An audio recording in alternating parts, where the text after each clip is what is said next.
नमस्कार साथियों, एक बार फिर स्वागत है आप सभी के अपने यूट्यूब चैनल एक ही एचडी क्लासेस में। आप सभी के एसएससी जीडी एग्जाम की बात करें तो 22 मई के फर्स्ट शिफ्ट का एग्जाम हो चुका है और इसमें पूछे गए कुछ महत्वपूर्ण प्रश्न जो है हमें प्राप्त हो चुके हैं, जिसमें हम आज इस वीडियो में कवर करेंगे क्या क्या प्रश्न जो है पेपर में पूछे गए थे 22 मई के फर्स्ट शिफ्ट में। तो अगर आपका अगले शिफ्ट में एग्जाम है या अगले दिन होने वाला है, बिल्कुल आपके लिए वीडियो इंपॉर्टेंट रहेगी। तो वीडियो को आप लोग कंप्लीट जरूर देखेंगे, जिससे आप अनुमान लगा पाएंगे हाँ किस प्रकार के लेवल के प्रश्न जो है पेपर में बन रहे हैं। देखिए, जितने प्रश्न कराए जाएंगे सभी जो है 100% एक्यूरेट प्रश्न होंगे जो कि पेपर में बने हैं। हाँ, थोड़ा बहुत ऑप्शन वगैरह चेंज हो सकता है, क्योंकि जितने बच्चों को याद होते हैं वो लिख कर भेजते हैं, कुछ ऑप्शन नहीं याद होते हैं तो वो क्या करते हैं, तो एआई वगैरह से तैयार कर लेते हैं, रैंडम जो है कोई ऑप्शन ले लिया जाता है। तो ये आप विशेष तौर पर ध्यान रखेंगे। देखिए, कहा जा रहा है कि प्रसिद्ध पन्ना हीरे की खदानें भारत के किस राज्य में स्थित है। प्रसिद्ध जो है पन्ना हीरे की खदानी की बात करें, भारत के किस राज्य में है, ये प्रश्न भी आपके पेपर में पूछा गया। तो जिसका राइट ऑप्शन जो है मध्य प्रदेश होगा। इस प्रकार से कुछ ऑप्शन आपके दिए गए थे, तो मध्य प्रदेश आपको ध्यान रखना है। यह जो है मध्य प्रदेश के उत्तर पूर्वी भाग में स्थित है और यह भारत का एकमात्र सक्रिय जो है हीरा खनन क्षेत्र है। तो ये भी ध्यान रखेंगे अगर पन्ना हीरे की हम बात करें खदानों की। तो अगला प्रश्न पेपर में पूछा गया कि गौड़ीय नृत्य भारत के किस राज्य से संबंधित है। बिल्कुल, ये प्रश्न भी आपके पेपर में बना कि गौड़ी जो नृत्य है ये भारत के किस जो है राज्य से संबंधित है। तो ध्यान रखेंगे यह पश्चिम बंगाल से जुड़ा हुआ है। ऑप्शन नंबर बी राइट हो जाएगा। ध्यान रखना है 1980, देखिए डेट ध्यान रखना, 1980 के दशक में डॉक्टर महुआ मुखर्जी ने जो है इसे पुनर्जीवित किया था। किसने किया था, तो डॉक्टर जो है महुआ मुखर्जी ने क्या किया था, तो जीवित किया था। तो ये विशेष चीज भी आप ध्यान रखेंगे। इसके अलावा ध्यान रखना है गारिया जो है त्रिपुरा का है। गारिया की बात करेंगे तब, ठीक है, तो यहाँ पे कंफ्यूज नहीं होना है। जब गारिया पूछेगा तो आप ध्यान रखेंगे त्रिपुरा में है। और वहीं अगर मारिया पूछता है, क्या पूछता है, मारिया, तो मारिया की जब हम लोग बात करेंगे तो यह जो है छत्तीसगढ़ में, कहाँ पे, तो बिल्कुल छत्तीसगढ़ में क्या है, तो ये एक प्रकार से फेमस है। नृत्य की बात करेंगे और गाड़िया की बात करेंगे त्रिपुरा में है, तो बिल्कुल कंफ्यूज नहीं होना है। और हमसे गौड़ी नृत्य पूछा तो पश्चिम बंगाल इसका राइट होगा। आगे बात करेंगे भारत ने पहली बार क्रिकेट विश्व कप कब जीता था। बिल्कुल, ये प्रश्न भी आपके पेपर में बना। जितने प्रश्न हम लोग कवर कर रहे हैं सभी 100% आपके एग्जाम में बने हैं। 22 मई फर्स्ट शिफ्ट की बात करेंगे तो भारत ने पहली बार क्रिकेट विश्व कप की बात करेंगे तो 1983 में क्या है, जीता था। ऑप्शन नंबर सी हो जाएगा। ध्यान रखना है भारत ने जो है कपिल देव की कप्तानी में, किसके, तो बिल्कुल कपिल देव, आप नाम भी ध्यान रखेंगे।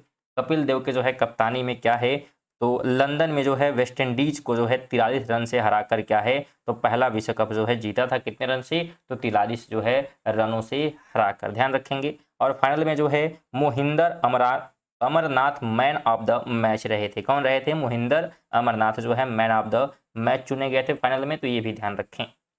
अगला प्रश्न आपके पेपर में पूछा गया कि महान कवि कालिदास निम्नलिखित में से किस राजा के शासनकाल के दौरान फले फूले थे। महाकवान कवि की बात हो रही है, कालिदास की बात करेंगे तो किसके जो है शासनकाल के दौरान ये फलते फूलते, यानी इनको एक प्रकार का संरक्षण दिया जाता है। तो राइट की बात करेंगे तो चंद्रगुप्त द्वितीय के, ऑप्शन नंबर बी राइट होगा। जिन्हें विक्रमादित्य के नाम से भी जाना जाता है, उनके ये दरबारी कवि थे। समुद्रगुप्त को जो है भारत का नेपोलियन कहा जाता है, तो बिल्कुल आप ध्यान रखेंगे क्या कहते हैं, तो भारत का जो है नेपोलियन जो है इसे क्या है, तो कहा जाता है। तो बिल्कुल ध्यान रखेंगे। चलिए आगे बढ़ते हैं। अगला प्रश्न आपके पेपर में क्या बना कि भारत में राष्ट्रीय वायु गुणवत्ता सूचकांक कौन सा निकाय जारी करता है। ये प्रश्न भी आपके पेपर में बना 22 मई के फर्स्ट शिफ्ट में कि भारत में राष्ट्रीय जो वायु गुणवत्ता सूचांक है ये जारी कौन करता है। तो केंद्रीय जो है प्रदूषण नियंत्रक बोर्ड क्या करता है, जारी करता है। ऑप्शन नंबर ए हो जाएगा। इसकी शुरुआत की बात करेंगे, ध्यान रखेंगे 17 जो है अक्टूबर 2014 को क्या है, तो इसकी जो है शुरुआत जो है की गई थी, बिल्कुल स्वच्छ भारत अभियान के तहत की गई थी।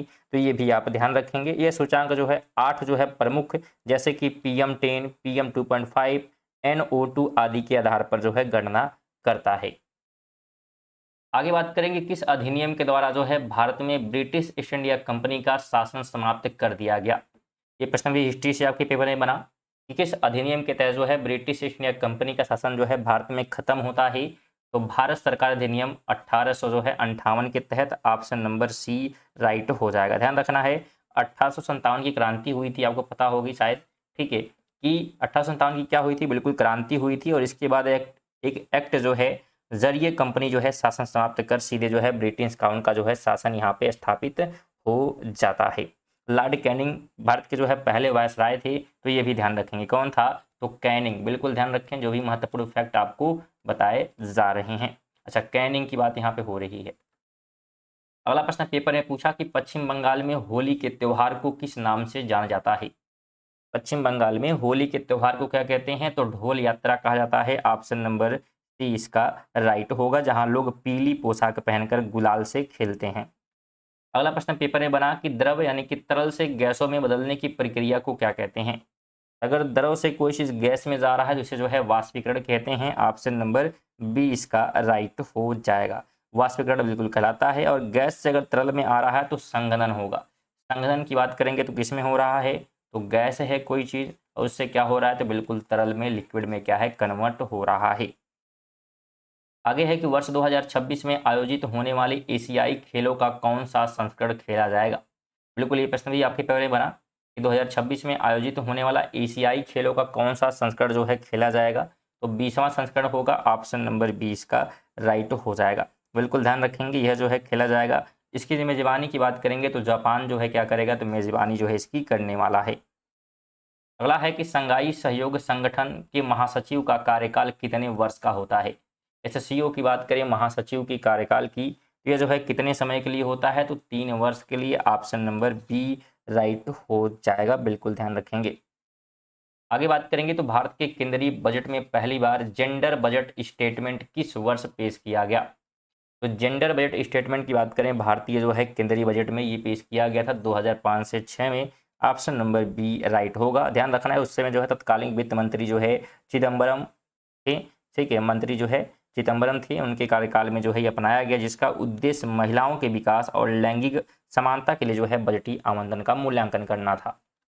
अगला प्रश्न आपके पेपर में पूछा गया कि केंद्रीय बजट 2025-26 में प्रधानमंत्री गरीब कल्याण अन्न योजना के लिए कितनी राशि आवंटित की गई? तो इसके लिए जो है आवंटित की गई थी 2.03 लाख करोड़ रुपए। ऑप्शन नंबर सी राइट होगा। और इसी के तहत जो है प्रति व्यक्ति को जो है 5 किलो जो है अनाज क्या है? तो दिया जाता है। और इसे जो है जनवरी 2028 तक जो है बढ़ा दिया गया है। कब तक के लिए? 2028 तक के लिए कर दिया गया है। तो ये कुछ महत्वपूर्ण प्रश्न थे जो कि हमें प्राप्त हुए थे और 22 मई के फर्स्ट शिफ्ट में पूछे गए थे, जो कि आपके लिए महत्वपूर्ण थे। वीडियो आपको कैसी लगी बिल्कुल कमेंट करेंगे। कोई सुझाव है बिल्कुल आप दे सकते हैं। लाइक वगैरह नहीं किए तो बिल्कुल लाइक कर दें, शेयर कर दीजिएगा, विशेष रूप से सभी से निवेदन रहेगा। और चेक करें आप सब्सक्राइब किए हैं कि नहीं। अगर पहली बार आए हैं तो बिल्कुल सब्सक्राइब करें। सब्सक्राइब करना क्या है? बिल्कुल फ्री होता है, क्योंकि आप हमारे चैनल के माध्यम से सुबह करंट अफेयर पढ़ सकते हैं 6 बजे। रात को 7 बजे बात करें तो ग्रुप डी की तैयारी कर रहे हैं, एनटीपीसी की, बिल्कुल आपके लिए महत्वपूर्ण है। और 5 बजे जो है यूपी पुलिस कांस्टेबल के लिए महत्वपूर्ण क्लासेस चलती हैं, तो बिल्कुल आप जुड़ सकते हैं। चलिए इसी के साथ जो है मिलते हैं अगली वीडियो में। तब तक के लिए जय हिंद, वंदे मातरम।